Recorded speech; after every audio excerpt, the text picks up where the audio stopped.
On February 24, 2022, Russia invaded Ukraine. Confident, cocky and certain of a 3-day victory. Kiev will fall within 24 hours. They said Russia's military was the world's second most powerful, or so we were told. The war just a formality. 3 years later, Russia holds just 20% of Ukraine. And it's paid for it with nearly 1 million casualties. Yeah, 1 million dead and wounded. More than the US suffered in 2 decades of the war on terror compressed into just 3 years. And that's only the beginning of the disaster. Today on the Military Show, we're dismantling the illusion that Russia is winning this war. We'll break down the territory myths, the manpower crisis, the shattered economy, the propaganda, and the growing whispers that the Russian Federation itself may not survive the consequences of Putin's blunder. So if you still believe the narrative that Russia's got the upper hand, you'll want to watch this to the end. Let's start with the cold, brutal numbers. The Institute for the Study of Wars assessment from February 2022 states that Russia captured approximately 4,200 square kilometers of Ukrainian territory last year, most of which was in the Donetsk area. This area is only slightly larger than Rhode Island, the smallest US state by area. Comparatively, 4,200 square kilometers is around 0.6% of Ukraine's total territory. And that's where it gets truly mind-boggling. Forbes did some independent number crunching using statistics from April 2025, where Russia only took around 68 square miles of territory. If Ukraine maintains that level of defenses and Russia doesn't step up on the offensive, the war in Ukraine would take another 230 years. That's how long Russia would need to occupy the entire country. One of the surefire ways to win. The same analysis suggested that Russia would need around 100 million casualties to achieve this, against its total 2025 population of around 144 million. This is far from a strategy. It's a complete absence of one, requiring a multi-generational investment in war, which brings about other severe issues. But territory only tells part of the story. Let's talk about the human cost of Russian President Vladimir Putin's imperial delusions. According to the latest data from the Ukrainian Ministry of Defense, Russian forces have suffered approximately 975,000 casualties since February 2022. While we should approach any wartime statistics from Ukraine with caution, even conservative Western estimates from the UK Ministry of Defense put Russian casualties well above 750,000 at the end of last year. Put this into perspective, Russia lost approximately 15,000 soldiers during its 10-year war in Afghanistan. In just 3 years in Ukraine, they've suffered casualties over 60 times higher. To put it bluntly, this is not a sustainable war effort. Russia's demographic crisis was already severe before the war, with a declining and aging population. The country's fertility rate was crippled by the economic crisis at the fall of the Soviet Union, reaching as low as 1.2 births per woman by the turn of the century. While the situation got slightly better, the country is still far below the replacement rate. As a result, there's a significant lack of working-age males younger than 30 simply because they were never born in the first place. And Russia is also conscripting from that same lacking demographic. Now, factor in not just the direct military losses, but also the estimated 920,000 Russians who have fled the country to avoid conscription. That's nearly 2 million working-aged men removed from Russia's economy and society in just 3 years. Beyond demographic shortages, in short, Russia is literally running out of people to throw into this meat grinder. But to understand the extent of the tragedy that is likely going to befall Russia, let's roll back to the start of the invasion. Russian military planners were so confident they'd be celebrating in Kiev within days that they packed parade uniforms. Combat plans shared with troops indicated they should prepare for light resistance followed by occupation duties. In fact, Russia's military logistics were structured around the assumption that Ukraine would collapse almost immediately. Over 3 years later, those assumptions look not just wrong, but delusional. Instead of a swift victory parade, Russia got bogged down in the longest conventional war in Europe since World War II. Their vaunted air force failed to establish air superiority. Their tank forces were decimated by portable anti-tank weapons and drones. Their elite units suffered catastrophic losses in the early phases, forcing Russia to resort to poorly trained conscripts, convicts and foreign mercenaries. The Center for Strategic and International Studies (CHIS) published a damning report in September 2024 titled The Russia-Ukraine War: A Study in Analytic Failure. Conclusion was that Russia's military planning represented perhaps the most significant intelligence failure of the 21st century. Sentiment was shared by the French Institute of International Relations (IFRI), which posited that Russia forewent its traditional logistical channels due to the erroneous belief that the war wouldn't last more than a few weeks. In short, Putin maintained the illusion that Russia was a great military force, but the military didn't have the planning or logistics to back that illusion up. Due to the secrecy behind the plans involved in the invasion, many higher officers were caught unaware of the true extent of the invasion and failed to properly stock up on supplies before the war began in earnest. This led to severe supply shortages in the crucial first few months of the war when Russia maintained the initiative. After the initial rebuttal of the Hostomel airport, which was essentially Russia's Hail Mary to conquer Ukraine with minimal losses, Russia failed to properly follow up with a significant lack of adaptability that has become a necessity in modern warfare. Soon enough, Ukraine took back most of the territory it had lost to the initial invasion, and the conflict evolved into one of attrition. Russian propaganda channels still peddled the idea that the war was a foregone conclusion, celebrating minor tactical gains of a few square miles, but in truth, Russia is losing a war to itself by running out of money to fund the war effort. On paper, Russia retains the 11th spot on the list of the world's largest economies. But strip back the veneer and the situation is problematic at best. Western sanctions have decimated Russia's high-tech sectors, crippled its banking system, and isolated it from global markets. At the end of 2024, the ruble had lost 23% of its value against the US dollar, with the exchange rate between the two currencies fluctuating daily to create incomprehensible uncertainty of the country's real economic status. The most devastating impact comes from Russia's pivot to a war economy. According to analysis by Medusa, Russia now spends an estimated 40% of its governmental budget on defense, a level unsustainable for any modern economy. Worse yet, a third of it is hidden under secret projects related to the military-industrial complex, indicating an unprecedented level of propaganda and paranoia surrounding the Kremlin.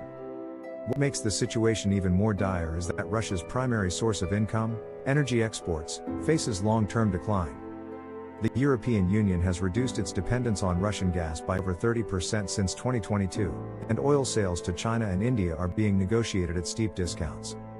Dependence on oil and gas, which constitutes between 30 and 50% of the government's revenue, means that the country's already lacking workforce is increasingly turning to the one single profitable industry, the energy sector. This makes Russian manufacturing increasingly rely on imports, especially from China, as well as the entire country needing to import the workforce to meet its increasing demands.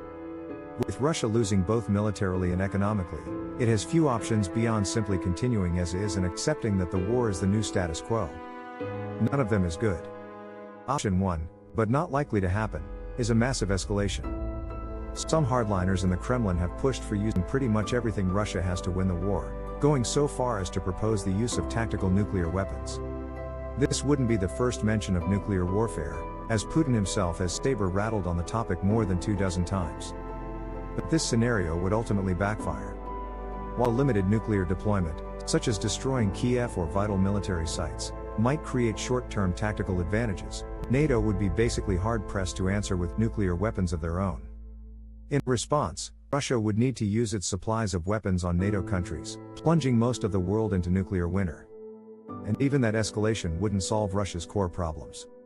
Russia desperately needs both the land and the people in Ukraine. Bombing them into oblivion makes the region uninhabitable, and the country would lose the potential 40 million citizens, which would be used to prop up the failing demographics and workforce instead of resorting to immigration. The second option is withdrawing from Ukraine. Russia would likely only use this as a last resort, as it represents a devastating political defeat for Putin's regime, which has staked its legitimacy on this war. A withdrawal from Ukraine without achieving core war aims would likely trigger elite fragmentation within Russia and potentially regime collapse. Putin's government is a carefully built house of cards, hinging on the fact that Putin has been able to get what he wants for the past 2 decades. Annexing Crimea and fueling discourse within NATO have been key geopolitical wins for the Russian president. If the situation turns around, it will send a clear signal that the country's top echelon of government is actually not nearly as powerful as it seems. This explains why, despite catastrophic losses, Russia continues to pour resources into this conflict. The alternative of admitting defeat is viewed as an existential threat to the current power structure. The third option is a peace deal, even in a limited form. While this might seem most rational, after 3 years of basically trench warfare with drones, no side can reach an agreement on it first. Ukraine has little incentive to negotiate away territory after successfully defending its sovereignty for 3 years.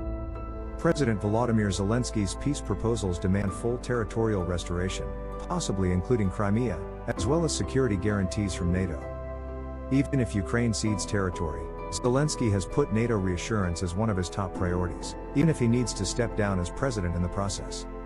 Russia, meanwhile, cannot accept any agreement that doesn't legitimize its territorial conquests, and international geopolitics and relations are further complicating the matters. President Donald Trump's administration's erratic approach to Ukraine has undermined consistent diplomacy. In February 2025, Trump met with Zelensky directly to propose a peace plan that would have ceded significant Ukrainian territory to Russia. Contradicting the stated position of his own State Department caused a near-complete breakdown in relations between the two countries, ultimately resulting in Ukraine requesting revisions of minerals deals and the US backing out of peace discussions between the warring parties. Even worse, Russia publicly stated multiple times that it wants to find a peaceful solution, going so far as to accept probationary ceasefires. None of them worked, with the 30-hour Easter ceasefire resulting in Ukraine claiming Russia broke it nearly 3,000 times. So Russia is caught in a strategic trap of its own making. Unable to win militarily, unwilling to accept defeat, and incapable of pursuing a diplomatic solution. Let's zoom out and look at the bigger picture. What has Russia actually achieved through this catastrophic military adventure? Before the invasion, NATO was an alliance searching for purpose, with many questioning its relevance in the post-Cold War world. Trump himself criticized the alliance as most members failed to meet the basic requirement of using 2% of their GDP on the military. Today, it's revitalized and expanded, with Finland and Sweden as new members.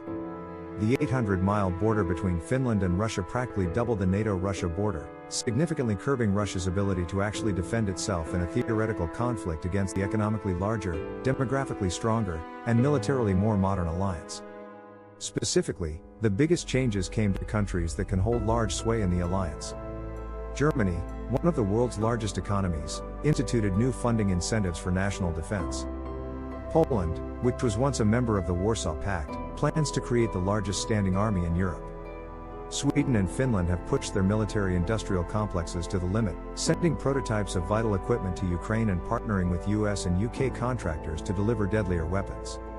Diplomatically, Russia has transformed from a respected, if difficult, global power into a pariah state with limited international options. Russia's largest trading partners switch from the EU to China, a country that is even more dependent on resources and can significantly undermine Russian policies to get access to them. All of these issues come from a single problem: that Russia failed to account for the glaring gap between its projected military power and actual combat performance.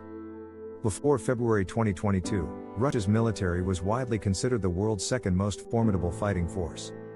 Military analysts routinely cited its 1.32 million active duty personnel, 2 million reservists, 6,000 tanks, and 4,000 aircraft as evidence of overwhelming strength.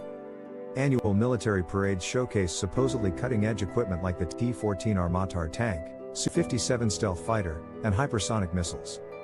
The Global Firepower Index consistently ranked Russia second only to the United States. Western military planners built entire defense strategies around countering this perceived threat, and when the second largest military invaded a smaller neighbor, it turned out that none of the statistics really mattered. Instead of the feared Russian colossus, we saw elite paratroopers dropped into Hostomel Airport without proper support, resulting in a complete failure to establish the air tunnel necessary to win the invasion. 40-mile-long armored columns running out of fuel just miles from their own borders. Tanks deployed without infantry support, making them easy prey for Ukrainian anti-tank teams. Russia resorting to sending human wave attacks, a tactic considered fit for World War I logistics. Trucks with commercial tires that failed in off-road conditions. Aircraft unavailable to effectively suppress Ukrainian air defenses. Museum pieces like the T-62, T-55 and possibly even the T-34 from all the way back during World War II making their way to the front line. Perhaps most damning was the so-called modern equipment itself. Those supposedly advanced T-90M tanks. Many were found with what should have been reactive armor blocks filled with sand and cement instead of explosives. The feared attack helicopters and fighter jets plagued by navigation systems so unreliable that pilots taped commercial GPS units to their dashboards. And what about those next-generation weapons that cause so much concern in Western defense circles? The T-14 Armata tanks made a brief appearance in 2023 before being withdrawn. They either failed miserably or were too expensive to get blown up by cheap drones. The Su-57 stealth fighters have conducted only limited strike missions from safe distances within Russian airspace, lobbing glide bombs. The one saving grace of Russian military tactics. Which also harken back to its Cold War weapon stores. But how could Russia's military leadership so catastrophically misjudge both their own capabilities and Ukrainian resistance? The answer reveals something fundamental about Putin's Russia. Russian intelligence services believed that Ukrainian forces would immediately collapse and that most Ukrainians would welcome Russian troops as liberators. This wasn't just a military miscalculation. It was a fundamental failure to understand reality, driven by the very propaganda machine Putin had created to maintain his grip on power. One of the fatal flaws of the authoritarian regime that Putin created in Russia is that it completely depends on Putin's image as a leader. Brookings maintain that this is only tenable so long as the autocrat stays in power, which can severely damage the longevity of the country as a whole. Former Kremlin advisor Glav Pavlovsky, now in exile, explained it more bluntly in his April 2022 interview. This is all Putin's own personal decision. Nobody, including myself, realized just how maniacally obsessed he must have been with Ukraine. We underestimated the extent of decay of the Russian government. Remember, this interview is only a month